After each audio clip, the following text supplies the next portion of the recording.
নিজ হাতে উপার্জিত কামাই এটা পৃথিবীর শ্রেষ্ঠ কামাই, আলহামদুলিল্লাহ। পরিশ্রমের মাধ্যমে যে উপার্জন, এটাকে ইসলাম আমাদেরকে উৎসাহিত করে। শুধু নামাজ, রোজা, জিকির এগুলো নিয়ে ইসলাম আমাদেরকে পড়ে থাকতে বলেনি। কোরআনিক অর্ডার হচ্ছে আপনার নামাজ শেষ, আপনি বেরিয়ে পড়বেন, কাজে বেরিয়ে যাবেন। ফাইদা কুদিয়াতিস সালাতু ফান্তাশিরু ফিল আরদি ওয়াবতাগু মিন ফাদলিল্লাহ। বিধানটা কার বলুন? আওয়াজ করে বলুন, বিধানটা কার?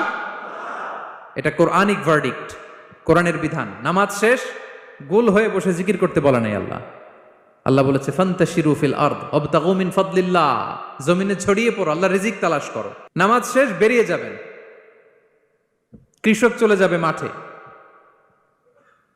শ্রমজীবী চলে যাবে ফ্যাক্টরিতে, শিক্ষকরা চলে যাবে তাদের শিক্ষা প্রতিষ্ঠানে, কর্পোরেট ওয়ার্ল্ডের লোকেরা চলে যাবে তাদের প্রতিষ্ঠানে। ডেভেলপমেন্ট করতে হবে, সিভিলাইজেশন করতে হবে। নামাজের পরে গোল হয়ে বসে থাকা চলবে